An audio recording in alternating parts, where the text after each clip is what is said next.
स्वयंप्रेरक आयोजित प्रवास गीतेचा शोध स्वतःचा भाग 72 अध्याय क्रमांक 5 श्लोक क्रमांक 1 आणि 2.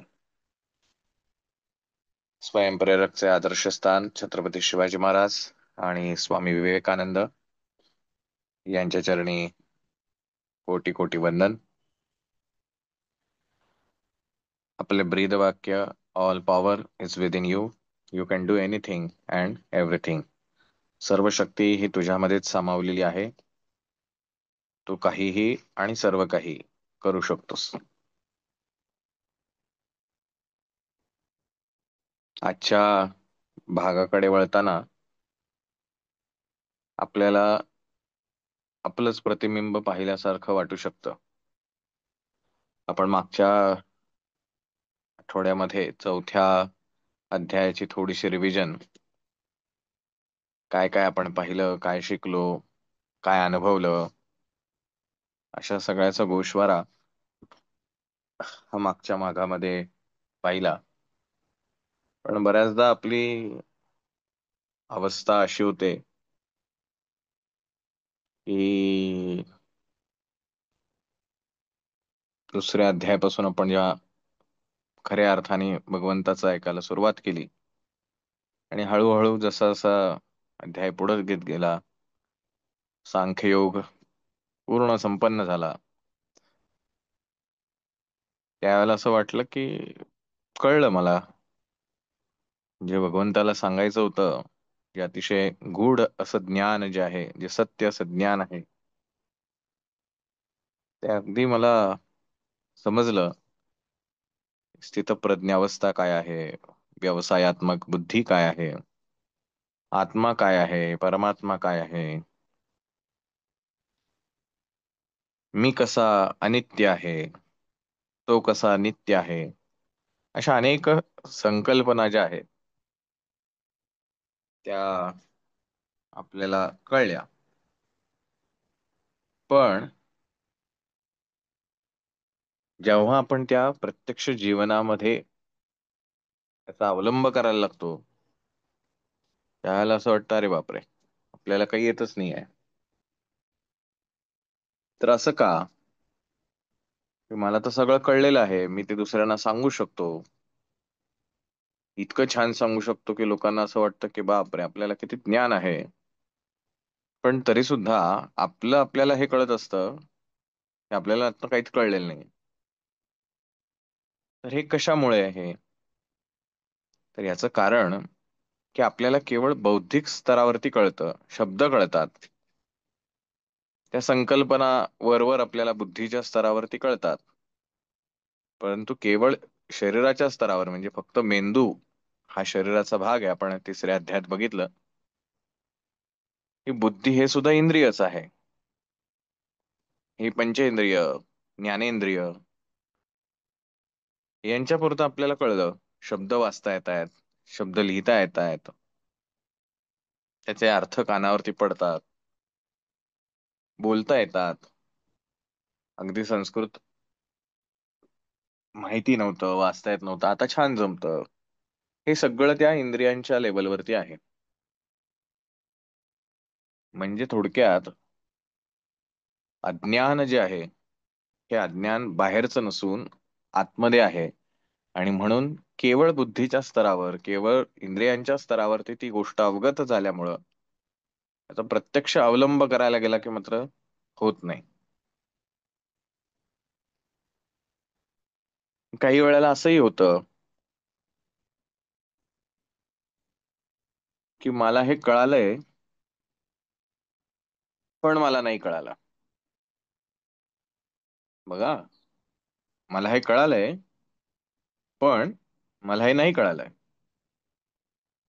म्हणजे काय? तर मला कळालंय, म्हणजे जे जे सांगितलेलं आहे भगवंताने, ज्ञानेश्वर माऊलींनी त्याच्यावरती स्पष्टीकरण दिलेलं आहे, विवेचन केलेलं आहे, समजलं मला. पण म्हणजे काय, ते नाही कळलं मला. आत्मा म्हणजे नेमका काय? हे बिंब प्रतिबिंब ठीक आहे, मला शब्द कळले, पण म्हणजे काय नाही कळलं. मग बऱ्याचदा असं गफलत होते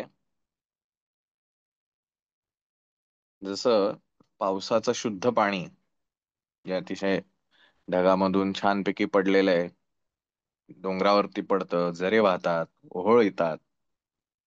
अतिशय शुद्ध, निर्मळ, नितळ असं ते पाणी असतं. पण जसं जसं ते डोंगरावरनं वाहत वाहत वाहत येतं, तसं तसं त्या डोंगराची माती सुद्धा त्या पाण्यासोबत येते. मग जी काही झाडं असतील, त्या झाडांमधली जी द्रव्य असतील, तीही त्या पाण्यासोबत येतात. आणि अशा प्रकारे ते खऱ्या अर्थाने पाणी शुद्ध व्हायला लागतं.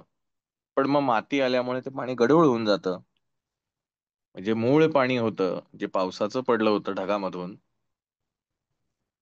ते पाणी आणि हे पाणी वेगळं आहे का? तर अजिबात नाही. परंतु पावसाच्या पडलेल्या पाण्यामध्ये कुठलीही अशुद्धता नव्हती.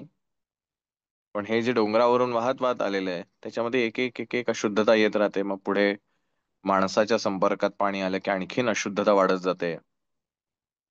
तसं हे जे भगवंतानी सांगितलेलं शुद्ध ज्ञान आहे, ते आपण आपल्या बुद्धीच्या स्तरावर, आपल्या अनुभवांच्या स्तरावर, आपली जी काही विचारधारा आहे, आपण आजपर्यंत जे काही लहानपणापासून अनुभवलेलं आहे, आपले जे काही पूर्वसंस्कार आहेत, अशा सगळ्या फिल्टर्स मधनं हे भगवंताचं ज्ञान पास करत असतो. आणि असं पास करता करता मग माझं ज्ञान वेगळं होतं, तुमचं वेगळं होतं, आणखीन तिसऱ्याचं वेगळं होईल, आणखीन कोणी दुसऱ्याचं ऐकलं असेल त्याचं आणखीन वेगळं होईल, असं प्रत्येकाचं वेगवेगळं होत जातं. ज्ञान एकच, शब्दप्रयोग एकच, परंतु त्याचे अर्थ हे अनेक वेगवेगळे निघतात. आणि मग संभ्रमावस्था तयार होते की अरे नेमकं कुठलं बरोबर आहे. मूळ पाणी कोणतं? पाणी तर हेच आहे जे माझ्या समोर दिसतंय. पण मग ते शुद्ध नाहीये, जे पावसाचं पडत होतं तसं नाहीये. मग ह्याच्यात जे जे सगळं हे मनातले संस्कार, विचार, अनुभव, हे सगळ्यांचं जे मिश्रण झालंय, त्याच्यामुळे त्या पावसाच्या पाण्याचा रंग बदलून गेला. पण ते माझं असल्यामुळं मला ते खरं वाटतं. तसंच दुसऱ्याचंही असतं, त्यालाही तसंच वाटतं की हे माझं आहे म्हणजे हेच बरोबर असलं पाहिजे. कारण त्याच्या अनुभवातनं तेच त्याला कळलेलं आहे. त्याच्या संस्कारातून, त्याच्या विचारातून त्याला तेच बरोबर वाटत असतं. आणि तसंच दुसऱ्यालाही वाटतं. मग जेव्हा अशी दोन माणसं एकत्र भेटतात, त्याला वाद होतात. जो तो माझं जे आहे तेच कसं बरोबर आहे, हे सांगण्याच्या भानगडीत असतो. मग कधी कधी असंही होतं की एखादा कमी पडतो हे सगळं पटवण्यामध्ये, दुसरा जिंकतो. एखाद्याला असंही होईल, दोघही एकमेकांचं ऐकायच्या तयारीत नाहीयेत, तो विषय तसाच अर्धवट राहिला. पण जर त्रयस्थ नजरेने त्या गोष्टीकडे पाहिलं तर ते दोन्ही बरोबर आहे का? तर नाही. ते त्यांच्या त्यांच्या वैयक्तिक अनुभवातनं, वैयक्तिक संस्कारातनं झिरपत जे आलंय, त्याच्यामुळे ते तसं दिसतंय.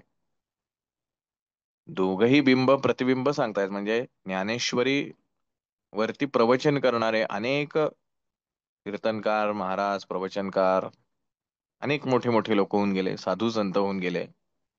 या ज्ञानेश्वरी हे प्रमाण आहे. परंतु प्रत्येकाचं सांगणं वेगवेगळं आहे. जरी एकच गोष्ट सांगत असले तरी सुद्धा, जे बाबा महाराज सातारकरांचं प्रवचन ऐकणं आणि अन्य कोणातरी, कोणते कोणते विनोद XYZ, त्यांचं सांगणं वेगळं आहे. दोघही गोष्ट एकच सांगत असतात, तीच वचनं घेत असतात, त्याच ओव्या घेत असतात. परंतु त्या सांगण्याच्या पद्धती वेगळ्या आहेत. सांगण्यातला आशय वेगळा असतो. कारण समोर बसलेला प्रेक्षक दोघांकडचा वेगवेगळा आहे. दोघांचे अनुभव स्वतःचे वेगवेगळे आहेत. आणि अशातून संभ्रम, भ्रम निर्माण होतो. आणि हा भ्रम असा काही निर्माण होतो, हळूहळू तो भ्रमच मला सत्य वाटायला लागतो.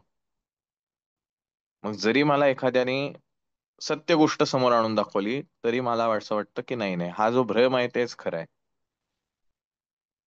म्हणजे गंमत अशी आहे की शहरामध्ये राहणारी जी बरीचशी माणसं आहेत की ज्यांचा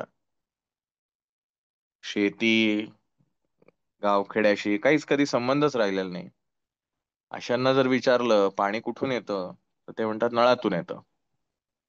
आता त्याच्या अनुभवाच्या दृष्टीनं बघितलं तर ते उत्तर बरोबर आहे. पाणी नळातूनच येतं त्याच्यासाठी.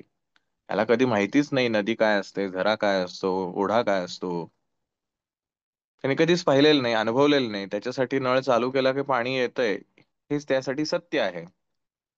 मग जोपर्यंत त्याला कोणीतरी जाऊन नदी दाखवणार नाही, की अरे बाबा हे अशी नदी असते, इथून पाणी येतं मग तुझ्या नळापर्यंत येतं, तोपर्यंत त्याच्यासाठी हेच सत्य आहे की नळातनं पाणी येणं हेच बरोबर आहे, पावसातनं पाणी येत नाही. कारण ते त्याच्या अनुभवातून आलंय. त्यामुळे जरी मला असं वाटलं की मला कळलंय, पण मला नाही कळलंय. आता हा पण काय म्हणूया अदृश्य आहे. कारण मला नाही कळलं हे मी स्वतःला कधीच म्हणत नाही. कारण असं म्हणणं म्हणजे माझा अहंकार दुखावल्यासारखा आहे. कोणीतरी एखादा मला म्हणला, अरे तुला नाही कळलेलं, व्यवस्थित तो अभ्यास कर अजून.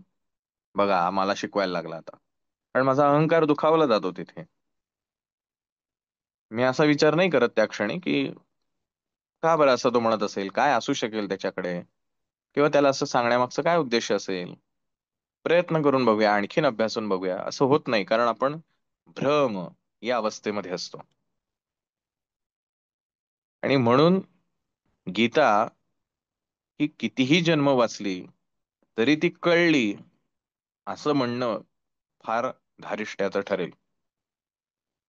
कारण जसे अनुभव बदलतील तसे तसे त्यातनं मिळणारं ज्ञान जे आहे आपल्याला, ज्याला आपण ज्ञान म्हणतोय, ते बदलत राहील.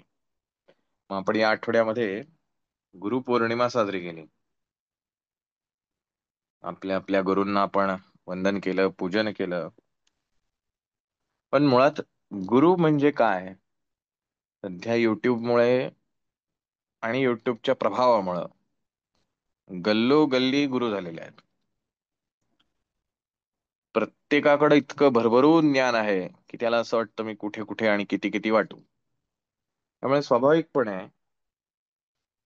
कमी अधिक फरकाने प्रत्येकाकडे माणसं जात राहतात, आपली गाऱ्हाणी म्हणतात.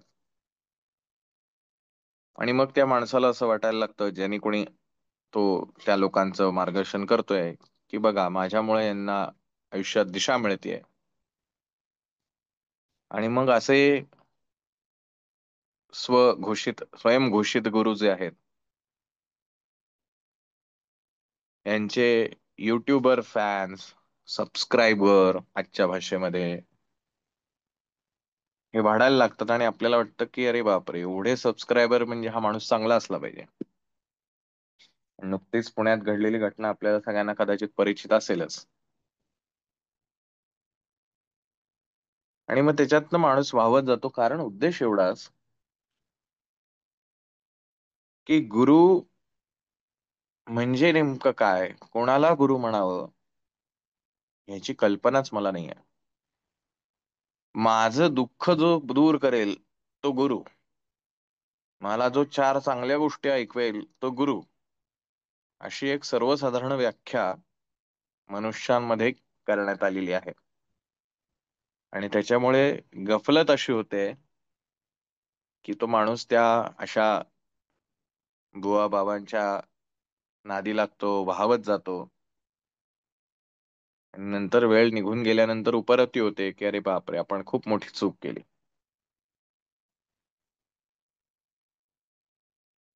जर आपण ज्ञानेश्वरी पाहिली, ज्ञानेश्वर माऊलींचं चरित्र पाहिलं, तुकाराम महाराजांचं चरित्र पाहिलं, समर्थ रामदासांचं चरित्र पाहिलं, कुठल्याही थोरा मोठ्यांचं चरित्र पाहिलं, तर आपल्याला एक लक्षात येईल, ह्या सगळ्या संत मंडळींनी आपल्या व्यावहारिक जीवनातले प्रश्न कसे सोडवावेत ह्यासाठी फारसं काही सांगितलेलं नाही. मला कदाचित काहीतरी वेगळं वाटेल, मुद्दा समजून घ्या काय सांगायचंय. आणि त्याच संदर्भाने आपल्याला 5व्या अध्यायाला सुरुवात करायची आहे.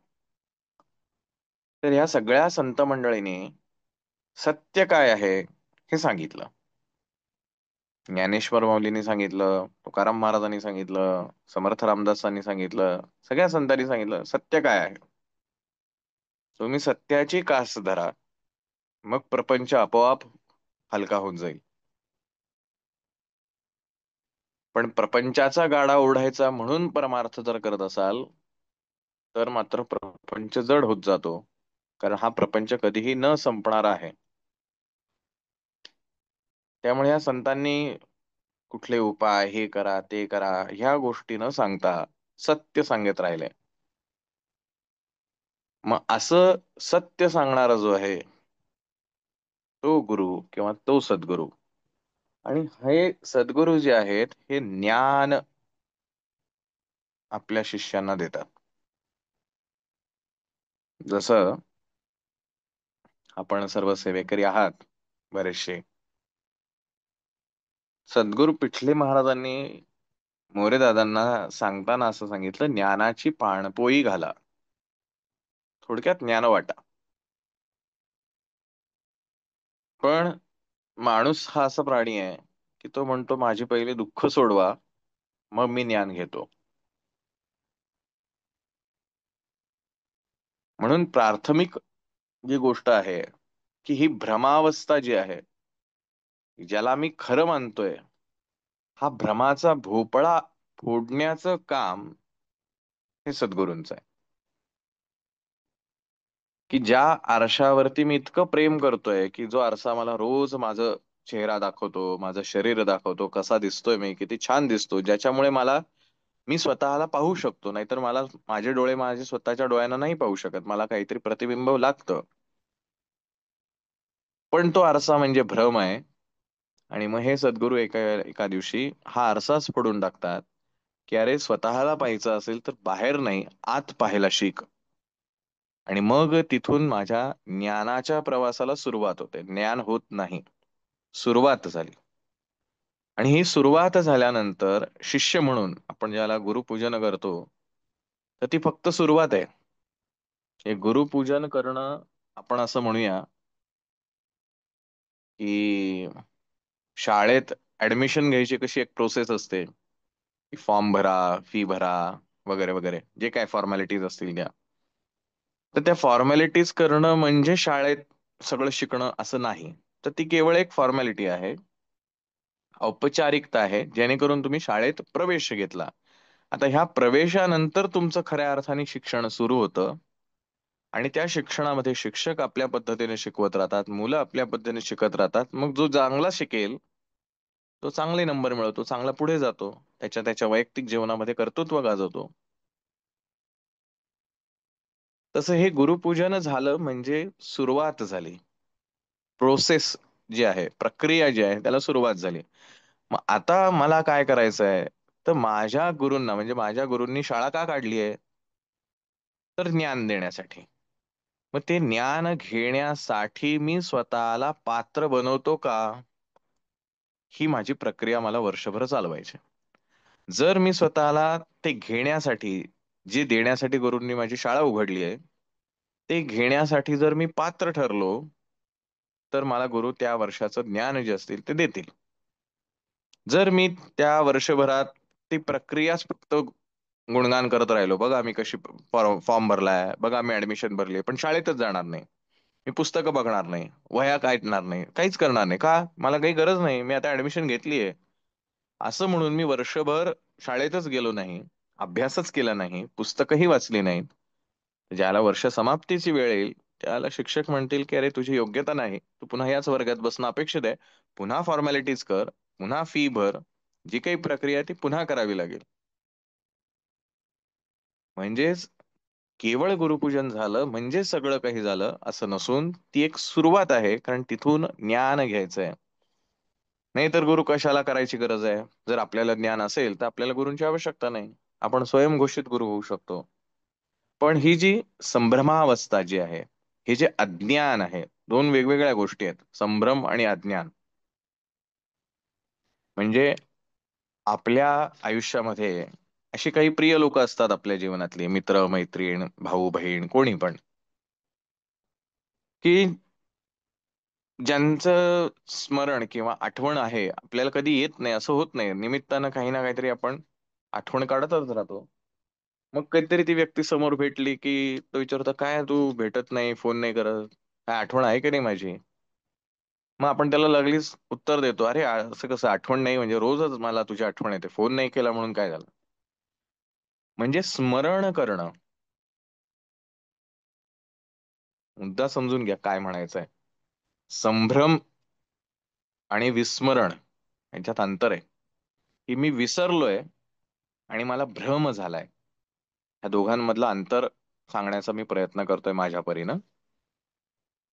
काही वेळेला असंही होतं की अगदी नेहमीतला माणूस असतो पण आपल्याला लक्षात राहत नाही, आपण आपल्या कामाच्या गडबडीत असतो रोज नित्यनेम, आणि अचानक तो समोर भेटला, अरे तू कसं काय इकडे वगैरे वगैरे. आणि त्या निमित्ताने आपल्याला त्याची आठवण होते, म्हणजे आपल्याला त्या व्यक्तीचं विस्मरण झालेलं आहे. मग विस्मरण झालेल्या गोष्टींचं स्मरण केलं की विस्मरण जातं. बरोबर आहे ना. विस्मरण झालेल्या गोष्टींचं स्मरण केलं की ती गोष्ट जाते, म्हणजे विस्मरण राहत नाही.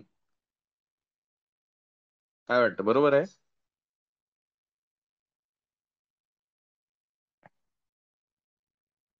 ओके.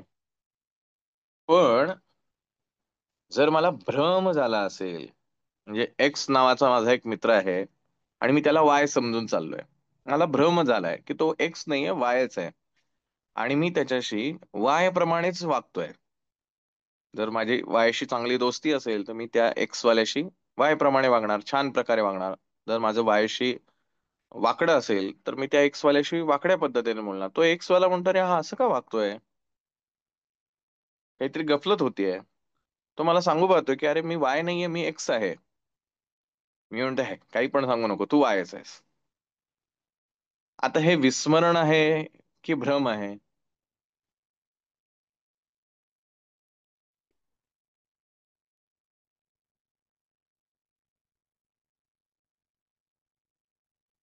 भाग्यश्री माझ्याही म्हणतात भ्रम. सर्वेश इज ऑल्सो सेड भ्रम. शिल्पा मॅडम म्हणतात भ्रम. राईट.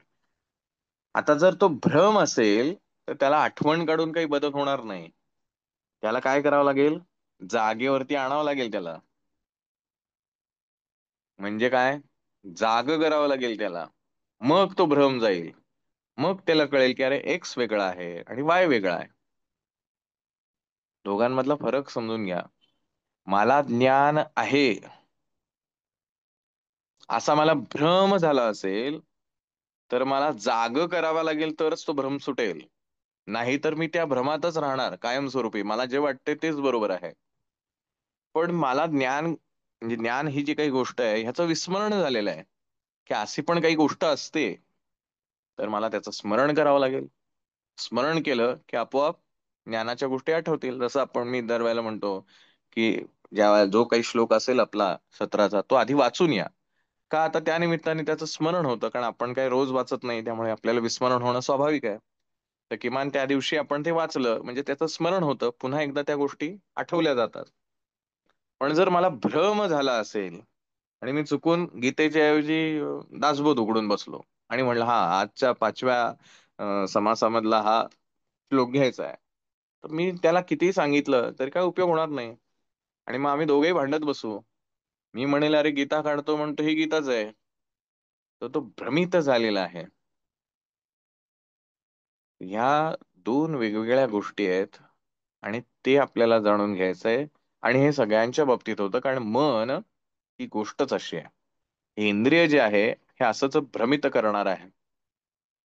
पहिलं तर त्याला आठवत नसतं, जे भगवंताने दुसऱ्या अध्यायामध्ये सांगितलं की नेमका अर्जुना तू कोण आहेस, हे मी तुला सांगतोय. पण अर्जुन भ्रमात आहे की अरे तू म्हणतोयस ठीक आहे मी असा आहे, पण मला नाही वाटत आहे ना मी असा आहे. मी तर हे बघ माझं शरीर असं आहे, मी एक योद्धा आहे, मी पांडव आहे, मी असा आहे तसा आहे. आणि तू काय सांगतो तू आणि मी एकच आहे. कारण अर्जुन भ्रमामध्ये आहे. आता या भ्रमातनं त्याला बाहेर काढायचं आहे. म्हणून त्यांनी कर्मयोगाचा पहिला प्रश्न विचारला की बा देवा तू ते ज्ञान पण सांगतोस आणि दुसऱ्या बाजूला कर्म पण कर म्हणतोस, काय नेमकं करायचं मी. तो म्हणतो थांब जरा, तुला कळलेलं नाही मला काय सांगायचं.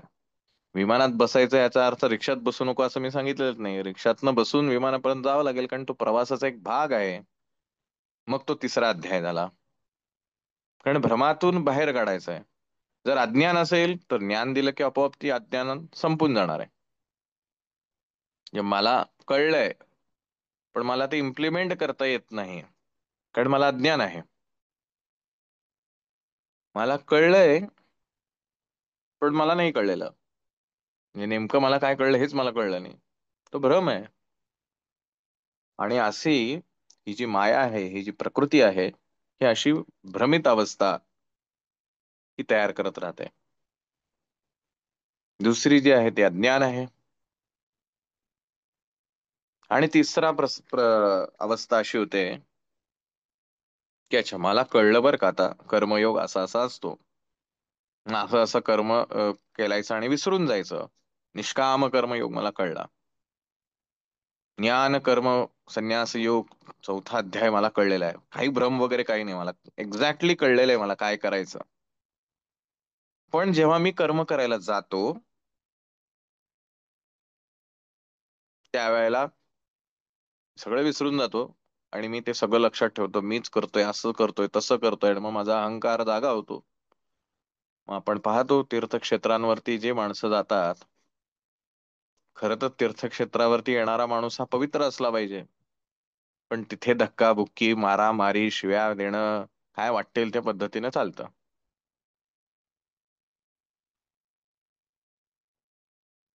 तर हा तिसऱ्या कॅटेगरीतला आहे. किंवा आपण बऱ्याचदा म्हणतो की इतर वेळेला सगळं छान चालू असतं, अगदी पार महाराजांची आठवण पण येते, पण नेमकं ते सेवेला बसलं ना की मनात 10 विचार येणार. ह्याचं कारण काय? तर हे मन विचलित आहे. बघा, आपण 3 गोष्टी पाहिल्या: अज्ञानी मन, संभ्रमित मन आणि विचलित मन. मग जर 3 वेगवेगळ्या अवस्था असतील, तर 3 वेगवेगळ्या पद्धती असल्या पाहिजेत की ह्या मनाला योग्य दिशा देणारा. मग ते आपल्याला शोधावं लागतं की आपलं मन कोणत्या अवस्थेमध्ये आहे. आणि अशा मनाच्या 6 अवस्था सांगितलेल्या आहेत. तसंच अर्जुनाचंही होतंय. त्यांनी सर्वप्रथम पहिल्या अध्यायात विचारलं, बाबा माझा हा विषाद आहे, माझे हे प्रॉब्लेम आहेत, माझं हे कन्फ्युजन आहे, गोंधळ उडायलाय माझा नुसता.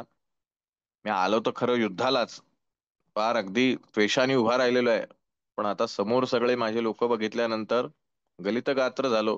माझं धनुष्यबाण खाली ठेवतोय मी, आणि आता तू सांग मला मी काय करू. तू जर म्हणलास उचल धनुष्य आणि मार त्याला, मी उचलेल. पण मग मला कळलं पाहिजे का उचलू मी. तर तू, भगवंता मी तुला शरण आलोय, तू मला सांग. भगवंत म्हणतो ओके ठीक आहे, सगळं ज्ञान देतो आणि म्हणतो मारणारही तू नाही, मरणारही कोणी नाही, उचल धनुष्य आणि मार. मग आता अर्जुन झाला भ्रमित. आधी गोंधळलेलाच होता, आता भ्रमित झाला. अरे असं काय म्हणतो तू, एकदा म्हणतो की मारणार कोण नाही, मरणारही कोण नाही, मग कशाला मारायचंय, मग कशाला धनुष्य उचलायचंय, मग त्यापेक्षा ज्ञान बरं नाही का, मग हे मी युद्ध सोडून जाऊ शकत नाही का. असं काय म्हणे, तू कन्फ्युजन करणारी वाक्य सांगतोस म्हणे, एक काहीतरी मला सांग. मग तो तिसऱ्या अध्यायाकडे येतो. अरे बाबा असं नसतं, कर्म करावंच लागतं, कर्माशिवाय कोणी राहू शकत नाही. पण कर्म करताना करता मी नाही, हे सातत्याने स्वतःला स्मरण करावं लागतं. मग असं स्मरण करता करता तुझी जी भ्रमित अवस्था आहे की मी कर्म करतो, या भ्रमित अवस्थेमधून तू बाहेर येशील. बाहेर आल्यानंतर काय घडेल, तर ती अज्ञानी जी अवस्था आहे, त्या अज्ञानी अवस्थेमधून तू ज्ञान अवस्थेमध्ये पोहोचशील. मग तुला कळेल जे मी सांगतोय ते कसं बरोबर आहे. असं सगळा तो अध्याय वर्णन केल्यानंतर तो म्हणतो अजून पुढे, मग त्याला एक्सटेंड करतो, वाढवतो, आणि चौथा अध्यायाकडे येतो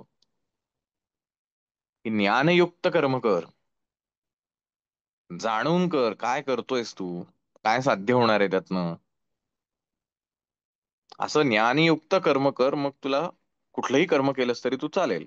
काही कर, तू तुला जे योग्य वाटते ते कर, पण ज्ञानयुक्त कर. असं म्हणून त्यांनी परत ज्ञानाची री ओढली चौथ्या अध्यायामध्ये. आता गंमत अशी झाली आहे, आधीच अर्जुन गोंधळला होता भगवंताच्या अशा सांगण्यामुळं. म्हणून त्यांनी विचारलं होतं की 2 पैकी 1 काहीतरी सांग. आता अजून कन्फ्युज झालाय, कारण एका बाजूला भगवंत असं म्हणतो नाही नाही कर्म केलंच पाहिजे, आणि नंतर लगेच म्हणायला लागतो नाही नाही ज्ञानयुक्त कर्म करायला पाहिजे. पुन्हा गोंधळ तोच, ज्ञान की कर्म. आणि याच पार्श्वभूमीवर अध्याय 5 ची सुरुवात होते.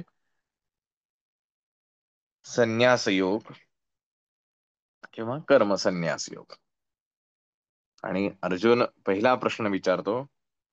अर्जुन उवाच, संन्यासं कर्मणां कृष्ण पुनर्योगं च संशसि यच्छ्रेययतरो येकं तन्मे ब्रूहि सुनिश्चितम्. हे कृष्णा, हे देवा, कर्मणः संन्यासं पुनः योग च संशसि, की तू कर्माचा ज्ञानपूर्वक त्याग करायला सांगतोस आणि पुन्हा कर्म सुद्धा निष्ठेने करायला सांगतोस. एतयो एत एकम श्रेय तत मे सुनिश्चितम ब्रूहि. यापैकी माझ्यासाठी जे श्रेयस आहे, माझ्यासाठी जे श्रेयस्कर आहे, जे योग्य आहे, तेवढंच तू एक का बरं नाही सांगत? तेवढं एकच मला सांग ना. दोन दोन सांगून माझा गोंधळ का उडवतोयस? भ्रमित अवस्था.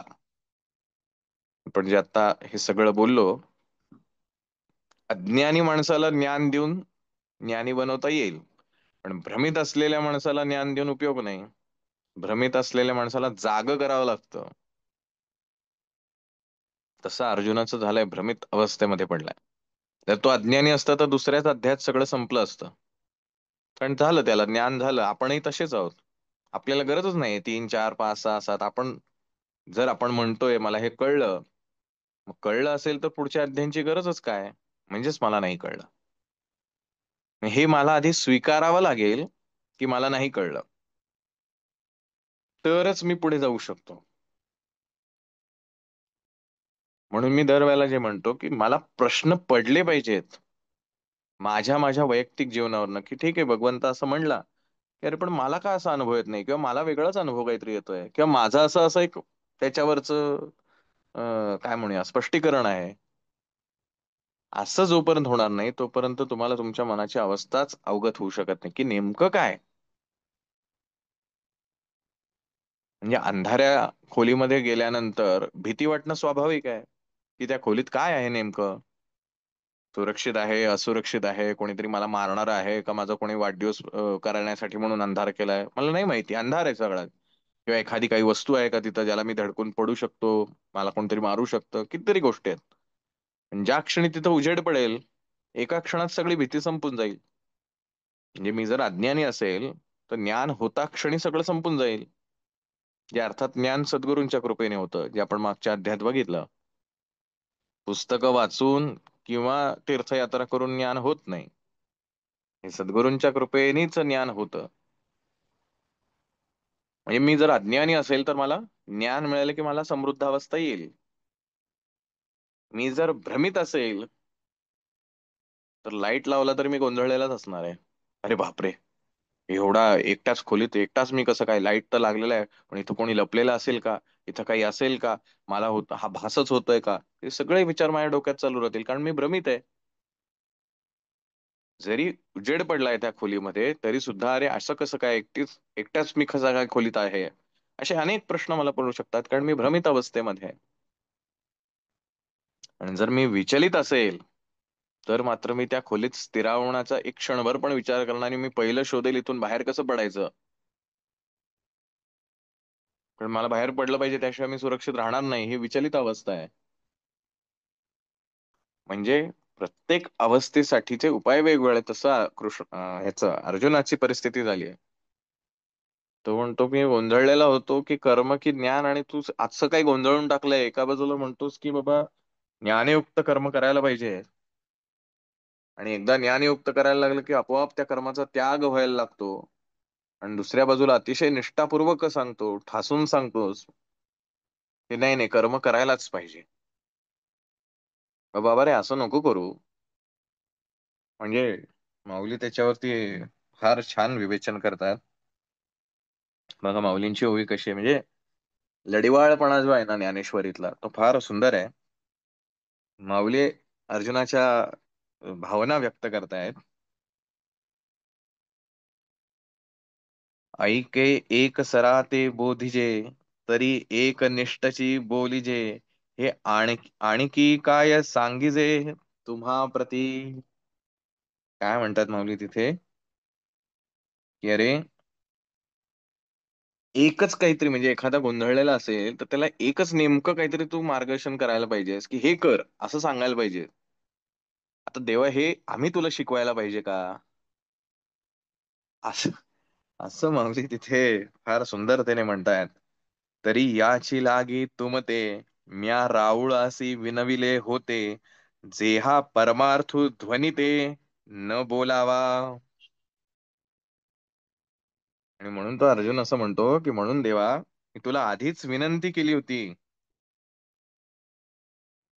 की तू हे जे तत्वज्ञान आहेस ते फार सिरियसली मला सांगू नकोस. आत्ता मला काय करायचं तेवढं फक्त सांग.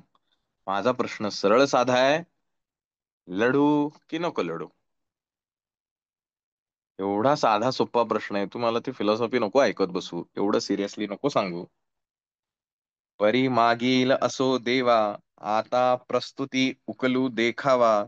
सांगई दोहीन माझी बरवा, मार्गू कवणू. आता ते जाऊन दे मागचं सगळं. तुम्हाला फार एवढं ते सिरियसली गोष्टी सांगितल्या ज्ञानाच्या, ते मागचं जाऊन दे. आता तुम्हाला नेमकं काय करायचं ते सांग. है ना, बऱ्याचदा असं आपल्या पण आयुष्यात होतं. आपण कोणाला तरी सल्ला मागायला जातो, सिनियर असेल किंवा अजून काय आपण म्हणूया, उत्तम असेल तो व्यक्ती, अनुभवी असेल, ज्ञानी असेल. आपण विचारे त्याच्याकडे सल्ला मागायला जातो, की बाबा असं असं डाऊट्स आहे मला, किंवा गोंधळलोय मी, काय करू नेमकं. तोही सांगतो आपल्याला. आणि तिथनं बाहेर पडल्यावर आपण विचारू, काय सांगितलं ह्यानी नेमकं. तसं अर्जुनाचं झालंय, की काय कळलंच नाही नेमकं. प्रश्न साधा होता, इतका गुंतागुंतीचा करून ठेवलाय. तर गंमत अशी आहे ना, हे सगळं कशासाठी? म्हणून जे माऊलींनी म्हटलंय, आपण त्याच्याकडे गमतीनं न पाहता थोडं विचार करायला पाहिजे. कारण शेवटी ते माऊलींच्या मुखातले वाक्य आहेत. काय म्हणलेत माऊली तिथे, की अरे, तुला जर मी सरळ विचारलं होतं नेमकं काय करू ते सांग, तर तू असं ते सगळं गोंधळून टाकलंयस. हे आता मी तुला शिकवायला पाहिजे का, की तू सर एकच सांगायला पाहिजे म्हणून? म्हणजेच एका विशिष्ट उद्देशाने तर काहीतरी भगवंतानी कृष्णाने सांगितलं असेल ना, आणि त्या उद्देशाकडे माऊलींना न्यायचं आहे. जर सरळ कृष्णाने सांगितलं असतं की उचल धनुष्य आणि मार, केलं असतं अर्जुनाने तसंच. उचललं असतं धनुष्य, युद्धही केलंही असतं, जिंकलाही असता कदाचित, हरलाही असता कदाचित. निष्पन्न काय झालं असतं? काहीच नाही. संहार झाला असता, कोणीतरी जिंकलं असतं, कोणीतरी हरलं असतं. पण भगवंताचं हे कामच नाही. कारण ज्या मायेचा जनक हा भगवंत आहे, त्याला काय फरक पडणार आहे कोण जिंकलं आणि कोण हरलं. त्याच्यासाठी महत्वाचं काय आहे, की कोणीतरी एक जीव ह्या मायेच्या प्रभावातनं बाहेर यायला पाहिजे. या भ्रमातून, या अज्ञानातून, या विचलित अवस्थेमधून बाहेर येणं अपेक्षित आहे. मग त्याला सरळ मार्गे सांगून कळणार नाहीये. म्हणून त्याला पहिलं गोंधळात टाका. त्या गोंधळल्यानंतर त्याला कळेल की अरे आपण गोंधळलोय. आणि असा गोंधळलेला माणूस शरणागत येऊन म्हणेल, की आता काय करायचं सांग. कारण जोपर्यंत आपली बुद्धी शाबूत असते ना, हे तुम्ही अनुभवलं असेल कदाचित. म्हणजे उदाहरण घेऊया, माझ्या पोटात खूप दुखतंय. आता मला डॉक्टरकडे जायचं आहे. साधी गोष्ट आहे, म्हणजे मला त्रास होतोय, मी डॉक्टरकडे जाणं अपेक्षित आहे. पण माझी बुद्धी मला जी आहे ती कशा प्रकारे त्रास देते. हे ते डॉक्टरला काय कळणार आहे, तो काहीतरी देईल, पैसे काढेल माझ्याकडनं, असे विचार. त्यापेक्षा मी एक काम करतो, मला जी काही लक्षणं जाणवत आहेत ती गुगलवर टाकतो, त्याच्यातनं काय येते बघतो, तसं काहीतरी करून बघतो. ही माझी बुद्धी काम करते हा, सातत्याने. मग कोणाला तरी मित्राला फोन लाव, नातेवाईकांना फोन लाव, अरे फार त्रास होतोय काय करू, मग तो म्हणणार असं कर तसं कर, करून बघतो. बरं त्यात नाही गेलाच डॉक्टरकडे तर त्या गुगलवरनं जे वाचलेले ते वाचून डॉक्टरला शिकवणार, डॉक्टर साहेब सगळं असं असं होतंय आता काय करू सांगा. डॉक्टर म्हणणार कशाला आला माझ्याकडे, सगळंच तुला कळतंय तर. ही बुद्धी त्याचं काम करते. तर्क वितर्क लढवण्याचं काम जे आहे. मग अशा माणसाला डॉक्टर फारसं सिरियसली घेत नाहीत. सगळंच तुला कळतंय तर माझ्याकडे कशाला यायचं, मग व्यवहाराला व्यवहार. आणि बऱ्याचदा त्याचा गुण येतोही, कदाचित नाही पण येत. बऱ्याचदा नाहीच येत. पण असा एखादा व्यक्ती त्याच्या खरंच पोटात दुखतंय, बुद्धीच लावली ना त्याने. डॉक्टर साहेब तुमच्याकडे आलंय, असं असं दुखतंय, काय करायचं सांगा. डॉक्टरांनी सांगितलं एवढं एवढं कर, ओके. आला घरी, डॉक्टरांनी सांगितलं तेवढं केलं, लगेच पोट दुखणं थांबलं. शरणागत आलाय तो. बुद्धी थंडावलेली आहे. तर्क वितर्क काही करत नाहीये. अशा माणसाला गुण ताबडतोब येतो. पण ज्या वेळेला ही तर्क वितर्क करणारी बुद्धी जागी असते, त्यावेळेला प्रत्येक गोष्टीत हे असं केल्याने काय होतंय, हे असं 10 वेळा वाचून काही होतं का. तर्क आहेत. चूक आहेत का, नाही. पण बुद्धी काम करते. पण आयुष्यात खचलेला आहे, सगळं करून भागलेला आहे, काही होत नाहीये. मग अशा याला जो समोर दिसेल तो म्हणेल हा हे करायचं, तुम्ही म्हणाल ते करतो. बुद्धी लावतच नाही तिथं, कारण त्याला माहिती आहे आपली बुद्धी थकलेली आहे. सगळे करून झालेत आपले प्रयत्न. मग असा शरणागत ज्याला येतो, त्याला त्याच्यावरती गुणाचा प्रभाव लवकर पडतो. त्यामुळे एका अर्थाने असंही असेल कदाचित, की अर्जुनाला ह्या गोंधळात टाकून हळूहळू त्या शरणागतीकडे न्यायचं आहे. आणि मग ती ज्ञानाची वाट दाखवायची, नाही तर पहिलंच ज्ञान दिलेलं आहे. अर्जुन म्हणेल हे ह्याच्यात काय, सगळं मला माहिती होतं. हा असं बऱ्याचदा होतं, हे सागरला काय कळतंय, सगळं आपल्याला येतंय. काहीच गरज नाही ना मग यायची. मला काहीतरी जाणून घ्यायचं आहे, माझ्याकडे काहीतरी कमी आहे, आपण ऍडिशनल काहीतरी शिकूया. अशी जर भावना ठेवली तर त्या माणसाला शिकवणं आनंददायी आहे. पण समोरचं आहे हे याला काही कळत नाही, मी कशाला ह्याच्याकडे जाऊ, अशा ऍटिट्यूड मध्ये असेल. कारण बुद्धी काम करते, तर्क वितर्क करण्याचं काम. म्हणून माऊलींचं ते वाक्य आहे की तो अर्जुन आता असं काही गोंधळलेला आहे, असं काही त्याला ते काय म्हणूया आपण त्याला, कात्रीत पकडलंय भगवंतानी. आता ना पळू शकतोय, ना त्या कात्रीत अडकू शकतोय. आणि म्हणून तो देवाला सांगतो की देवा बाबा तूच आता काहीतरी कर, एक काहीतरी मला सांग, नेमकं काय करायचं मी. त्याच्यावर पुढे माऊलींचं फार छान छान ओव्या आहेत. त्याच्यावर पुढे माऊली असं म्हणतात, जैसे निद्रेचे सुख न मोडे, आणि मार्गू तरी बहुसाल सांडे, तैसे सोकासना सांगडे, सोहपे होय.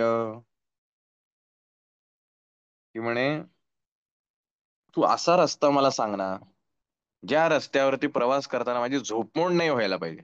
म्हणजे काय, सोपा मार्ग, सुखासीन असा मार्ग सांग. उगच मला गोंधळात टाकू नकोस. बघा दृष्टांत कसे देतात माऊली. अगदी आपल्या प्रत्येकाच्या जीवनातल्या ह्या गोष्टी आहेत. म्हणून ज्ञानेश्वरी समजायला त्या मानाने सोपी आहे, की जे आपल्या जीवनाशी निगडीत आहे. की असा मार्ग देवा मला सांग, की ज्या मार्गावरती माझी झोपमोड होणार नाही, अतिशय आरामदायी प्रवास माझा होईल. एकच सांगायचं, युद्ध कर, ओके संपला विषय.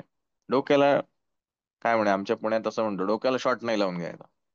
युद्ध कर युद्ध कर, अरे युद्ध बिद्ध काय उपयोग नाही, ज्ञान घे, विषय संपला.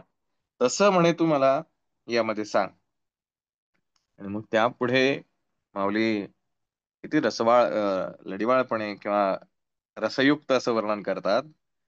देखा कामधेनु ऐसी माये, सदैवा जया होय, तो चंद्रू ही परी लाहे, खेळावया.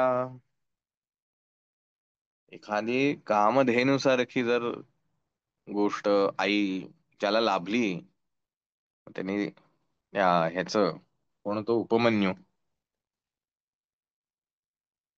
उपमन्यूची गोष्ट आपल्याला कदाचित सगळ्यांना माहिती असेल. तर त्या उपमन्यूला लहानपणी खेळायला भगवंताने डायरेक्ट चंद्रच आणून दिला, शंकराने. की अशी जर आई कोणाला लाभली, तर त्याच्यासाठी अशक्य काय असेल. आणि इथे कोण लाभलाय समोर, कोणाला हा प्रश्न विचारतोय, साक्षात भगवंताला. तैसे औदार्याचा कुरुठा, श्रीकृष्ण आपू जाहल्या सुभटा, का सर्व सुखांचा वसवटा, तो चिनोहावा. ही असा हा दातृत्वाने पूर्णपणे भरलेला असा साक्षात श्रीहरी श्रीकृष्ण जो आहे, तो त्या अर्जुनाच्या स्वाधीन झाला असताना अर्जुनाला त्याच्या प्रश्नांची उत्तर मिळणार नाहीत काय? त्याला त्याचं सुख मिळणार नाही का? आणि मग माऊली त्याच्यावरती पुढे म्हणतात, म्हणून अर्जुन ये म्हणतले, ते हासोनी ये रे दिधले, तेची सांगेन बोलिले काय कृष्णे. हे असं अर्जुनाने विचारल्यानंतर स्मित हास्य करून, कारण त्यांना कळतंय आपल्या शिष्याची अवस्था काय होतीये, आणि त्याच्यावर अतिशय शांतपणे हसून, आता ते हसणं हे आनंदाचं आहे. कळतंय त्यांना की शिष्याला जाणून घ्यायची इच्छा आहे.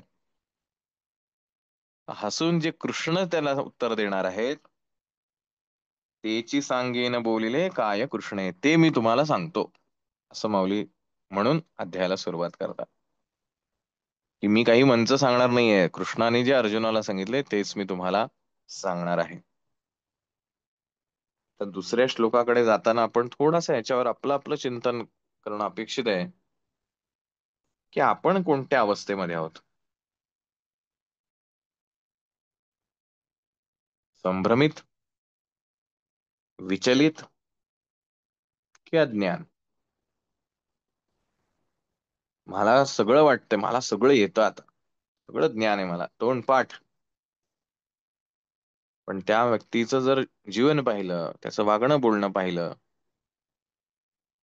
तर आपल्याला खरंच प्रश्न पडतो की अरे ह्याला खरंच ज्ञान असेल का? कारण जसं बोलणं आहे तशी कृती नाहीये. म्हणून तर संतांनी सांगितलं, बोले तैसा चाले. की जो जसं बोलतोय तसं वागण्यात आहे का त्याच्या? वागणं विचित्रच आहे.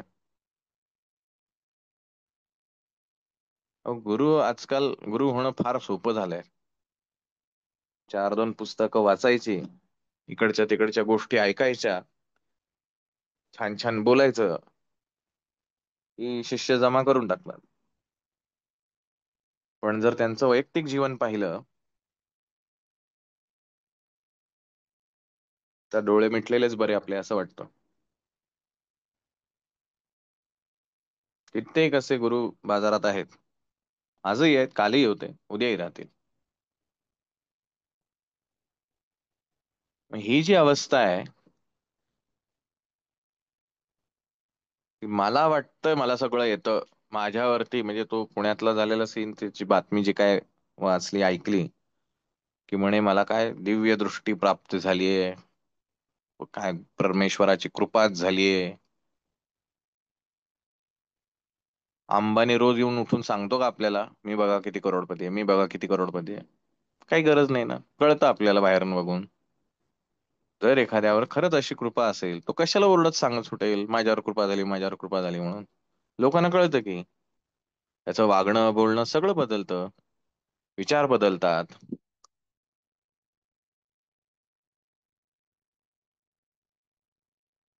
गुरु होणं इतकं सोपं असतं तर मग किती छान झालं असतं, सगळेच गुरु राहिले असते. मग अशा वेळेला खरे गुरु काय करतात? काहीच करत नाहीत, शांत राहतात. पिक्चर मध्ये अमिताभ बच्चन आणि धर्मेंद्रची जोरदार फायटिंग चालू आहे, मी काय करू? मला माहितीये ना तो पिक्चर आहे, ते दोघं खरं कुठं भांडतायत. जो सत्य ज्ञान झालेला गुरु आहे, सद्गुरू आहे, तो कशाला ह्याच्यावरती काय बोलेल? तो म्हणे हे सगळं पिक्चर आहे, कुठं चालू आहे ह्याला कळत नाही, हा अज्ञानी आहे. अशा माणसाची किवच येईल सद्गुरूंना, जे खरे गुरु आहेत, की अरे हा अज्ञानी आहे, हा चुकीच्या मार्गावर चाललेला आहे, ह्यांनी घडलं पाहिजे असं वाटतं त्यांना, पण करणार काय? कारण जरी ते त्याला सांगायला गेले तर उपयोग काहीच होत नाही, कारण तो अवस्थाच त्याची वेगळी आहे ना. जेव्हा तो शरण येईल, जेव्हा त्याची बुद्धी थंडावेल, त्यावेळेला जर त्या गुरूंनी ज्ञान दिलं तर त्याला ते कळेल, तोपर्यंत नाही कळणार. तसं आपल्या आयुष्यामध्ये आपण कोणत्या अवस्थेत आहोत? आपल्याला असं वाटतं आपल्याला सगळंच कळतंय, पण मग आपल्याला आचरणात तसं जमतंय का? बिंब आणि प्रतिबिंब हे मला खरंच प्रत्यक्ष जीवनात जगायला जमतंय का? की मी माझ्या सोयीनं जगतो? ही आपण विचार करायला पाहिजे. म्हणून आपण या संपूर्ण सिरीजचं नावच असं ठेवलंय की प्रवास गीतेचा आहे आणि शोध स्वतःचा आहे. इथे दुसऱ्याला कोणालाही काही दाखवायचं नाही आपल्याला. आपण आपला प्रवास करायचा आहे. मला जे वाटलं, भावलं, अनुभवलं ते मी तुमच्यापर्यंत पोहोचवतोय. ते तसंच तुम्ही ऐकावं अशी अजिबात अपेक्षा नाही. तुम्हाला जे योग्य वाटेल ते तुम्ही घ्यावं, जे अयोग्य वाटेल ते टाकून द्यावं. तुम्ही तुमच्या जीवनात ते अनुभव घ्यावा. त्यातनं काय येतंय ते पाहावं आणि असं करत आपला आपला प्रवास करत राहायचा. काय सापडतंय सर ते शेवटी. मग स्वामी विवेकानंद असं म्हणतात की अंतिम ध्येय प्रत्येक जीवाचं एकच आहे, परमेश्वराची प्राप्ती. कोणीतरी कर्म मार्गाने जातं, कोणीतरी भक्तिभावाने जातं, कोणी ध्यान योग करून जातं, कोणी ज्ञान योग करून जातं. स्वामीजी म्हणतात फरक काय पडतो? कुठलाही मार्ग वापरा, चारही वापरा किंवा सोयीनुसार एक एक वापरा, तुम्ही ध्येयापर्यंत पोहोचताय का हे जास्ती महत्वाचं आहे. कसे पोहोचला त्याला महत्व नाही. एकदा आपण त्या ठिकाणी पोहोचल्यानंतर काय फरक पडतोय आपण कसे आलो. पोहोचेपर्यंत फरक पडेल, पण पोहोचल्यानंतर काय फरक पडणार आहे.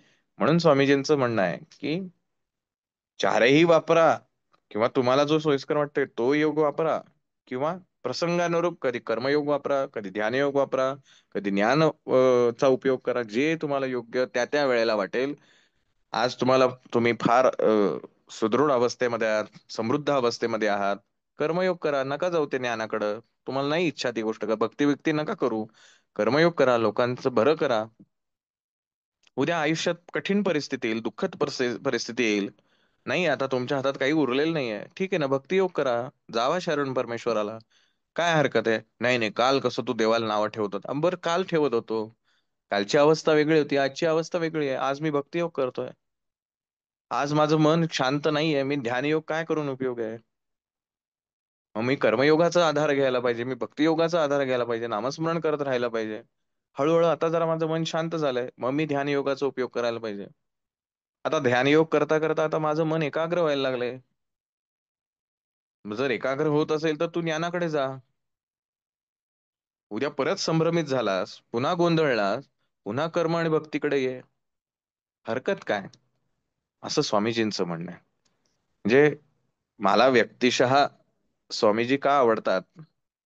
तर ते अतिशय प्रॅक्टिकल आहेत, खूप व्यावहारिक आहेत. म्हणजे असं कधी कधी वाटतं की त्यांना सगळ्यांचं सगळं माहिती आहे. कोण कसं बिहेव करेल, कोण कसं विचार करेल, त्याच्या आयुष्यात काय काय घडेल वगैरे वगैरे. अशी आपल्या प्रत्येकाच्या आयुष्यात अवस्था येते. कधीतरी आपण खूप भक्तिभावाने एखाद्या परमेश्वराची पूजा करत असतो, पण जेव्हा सगळं अलबेल चालू असतं त्यावेळेला आपण नाही, आपल्याला वेळ होत नाही. पण ठीक आहे ना, कर्मयोग करा. तुम्हाला जे देवाने दिलेलं आहे त्याचा इतरांसाठी उपयोग करायला शिका.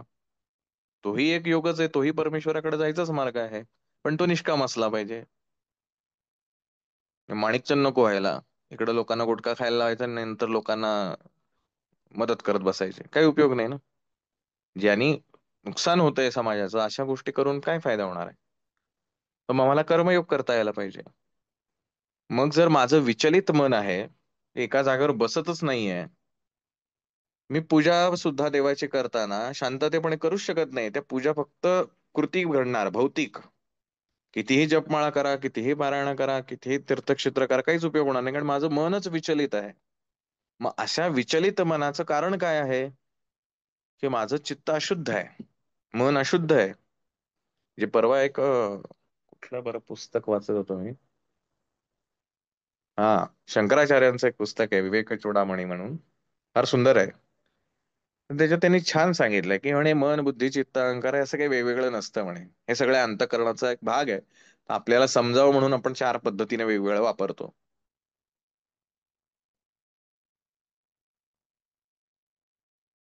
हे मन म्हणजे काय आहे? तर काही नाही, सारखे जे आपले विचार येत आहेत जातात, येत आहेत जातात, हे सगळं ज्या पटलावरती होते त्याला मन म्हणायचं.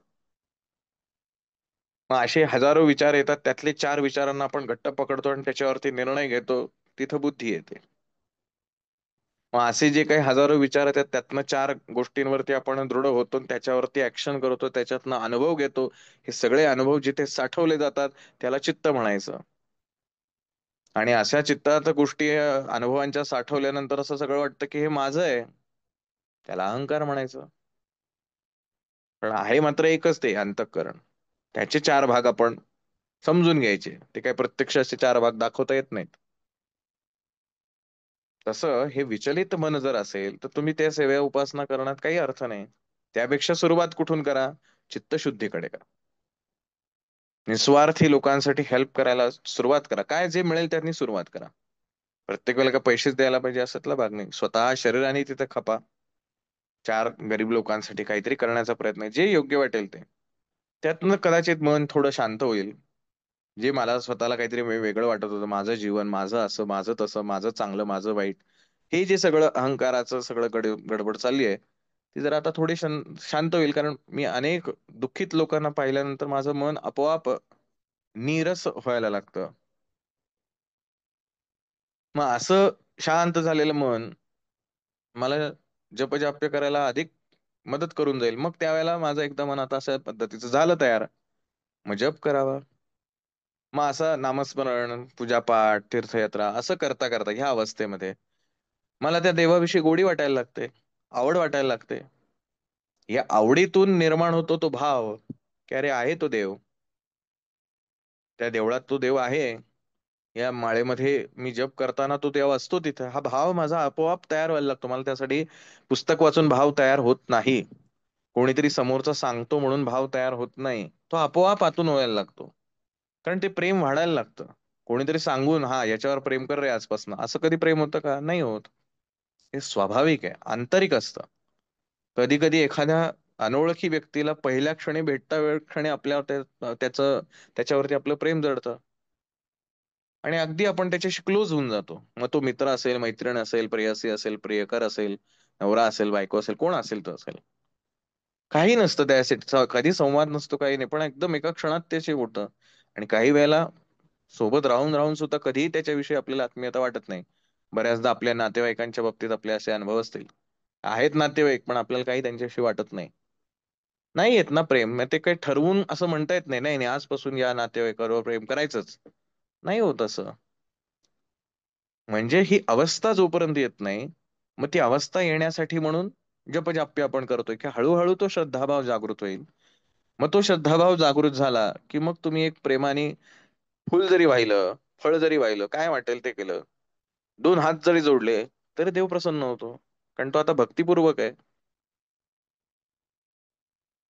हे चार योग जे आपण कर्मयोग, भक्तियोग, ज्ञानयोग आणि ध्यानयोग म्हणतो किंवा राजयोग, ह्या अवस्थेनुसार आपल्याला निवडायला लागतात. दुसऱ्याला एक लागू पडला म्हणून मला तसं होईलच असं नाही. मग ज्याला ही भक्ती समृद्ध व्हायला लागते, हळूहळू हळूहळू ती अधिक समृद्ध व्हायला लागते, की मला आता त्या देवाशिवाय चैनच पडत नाही. मला त्याचं जप केल्याशिवाय, त्याची पूजा पाठ केल्याशिवाय, का त्याच्यासाठी काहीतरी केल्याशिवाय मला नाही चैन पडत. दिवस असा माझा कसतरी व्हायला लागतोय. अशी हळूहळू जेव्हा अजून समृद्ध अवस्थेकडे जाईल, म्हणजे याला भक्तियोग आपला सुरेल त्याच्यात कळेल, किंवा नसेल तर आपण विवेकानंदाचा भक्तियोग वाचा. की व्याकुळता ही भक्तीची पहिली पायरी आहे. की मला असं वाटणं की अरे त्याच्याशिवाय माझं करमत नाहीये मला, ही पहिली पायरी आहे भक्तीची. ही सर्वोच्च पायरी नव्हे. की मला आज सेवा केल्याशिवाय चैनच पडत नाही, ही पहिलीच पायरी आहे. आपण अजूनही पहिल्याच पायरीवर आहोत. तर असं करत करत ज्याला भक्ती समृद्ध अवस्थेमध्ये जाईल, तेव्हा ज्ञानाच्या गोष्टी करणं आवश्यक आहे. आणि एकदा ते ज्ञान प्राप्त झालं, मग कर्म आहेच. कर्म कुठे जाणार आहे? कर्मयोग करतच राहायचा आहे. मग अशा अवस्थेनंतर, म्हणजे ही जी संत मंडळींची अवस्था होते किंवा जे सद्गुरू आपल्याकडे अनेक होऊन गेले आहेत, यांची जी अवस्था होते की ते स्वतःसाठी काहीच करत नसतात. ते इतरांसाठी करत असतात. का? की अरे मला जे कळलंय ते तुला पण कळावं. म्हणून हा अर्जुनाचा प्रश्न आपल्याला आपल्याला आपला वाटला पाहिजे की अरे हो, मला पण असंच वाटतंय. मी काय करू नेमकं? आता मी काय करू असं म्हटल्यानंतर मला माझी अवस्था पहिली शोधावी लागेल. मी कुठे आहे? कुठे जायचंय मला? अंतर किती आहे? माझ्याकडे वाहन कुठलं आहे? कितीतरी प्रश्न पडतील मला. मग ते एक एक प्रश्नातनं हळू हळू हळू पुढे जात जाऊ. मग मला नाही कळत आहे, मी गोंधळलेलो आहे, विचलित आहे माझं मन. ठीक आहे, कर्मयोग करायला सुरुवात करायला. हळूहळू ते चित्त शुद्ध व्हायला लागेल, तेव्हा तर समोरची दृष्टी म्हणजे जे काही चित्र आहे ते अधिक स्पष्टपणे दिसायला लागेल. म्हणून हा अर्जुनाचा प्रश्न ही तितकाच महत्वाचा आहे. आज मला ते ह्या प्रश्नावरतीच मी इथं तुमचा निरोप घेतो. कदाचित तुमच्या डोक्यात ह्या प्रश्नांचं काहूर माजावं. माझ्या जीवनात मी नेमका कसा आहे, मग आपण भगवंताच्या उत्तराकडे पुढच्या वेळेला जाऊया, की तो ह्याच्यावरती काय मार्गदर्शन करतो. कारण जसं माऊली म्हणले तसं साक्षात श्रीहरी त्याच्यामध्ये अत्यंत मायेचा कृपेचा सागर असलेला तो असा साक्षात आपल्या समोर उभा आहे. त्यामुळे तो तर आपल्याला हवं ते देणारच आहे. पण आधी आपल्याला कळलं पाहिजे की आपल्याला काय मागायचंय. तर आजच्या दिवशी इथंच थांबतो. आपणही आपल्या पद्धतीनं शोधून घ्या की आपण कुठे आहोत, आणि आपण ज्या अवस्थेत असू त्या अवस्थेनुसार आपल्याला पद्धत निवडावी लागेल. पण अज्ञानी असो तर ज्ञान मिळवावं लागेल, आणि अर्थात ज्ञान सद्गुरूंच्याच कृपेने मिळतं. आपण विचलित अवस्थेत असू तर चित्तशुद्धी करणं अपेक्षित आहे, आणि आपण भ्रमित अवस्थेमध्ये असू तर आपल्याला जाग करण्याची आवश्यकता आहे. अशा वेगवेगळ्या अवस्थेमध्ये आपल्याला स्वतःला पाहायचंय. प्रयत्न करून पाहूया. कळलं आपल्याला तर बिंब आणि प्रतिबिंब आपलं शोधत राहूया.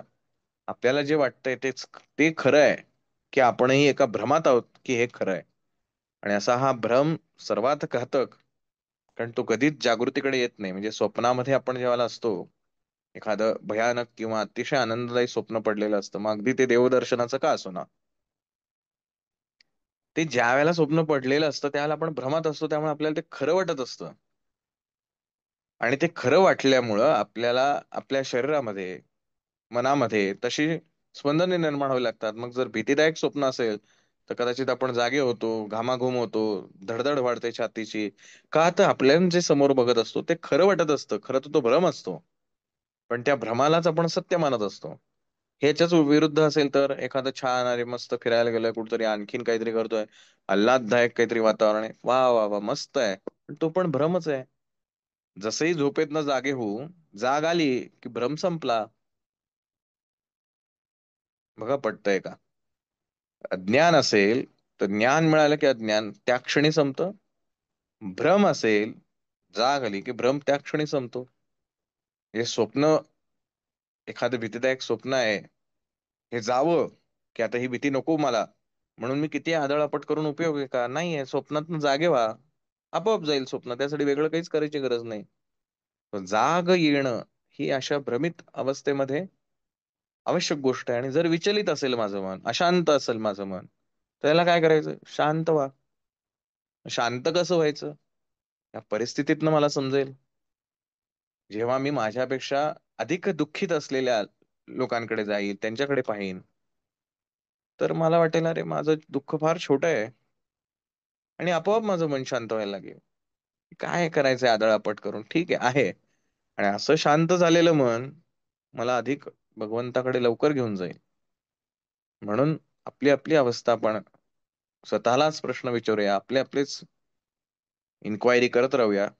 कारण अथा तो जिज्ञासा असं जे म्हटलं जातं, की जेव्हा जिज्ञासा निर्माण होते तिथूनच ज्ञानाच्या मार्गाला सुरुवात होते. सो आधी आपल्याला जिज्ञासा होऊ दे, आणि मग आपण पुढच्या वेळेला भगवंताच्या उत्तराकडे जाऊया, की काय नेमकं तो सांगतोय, कर्म की ज्ञान. ठीक आहे. कोणाला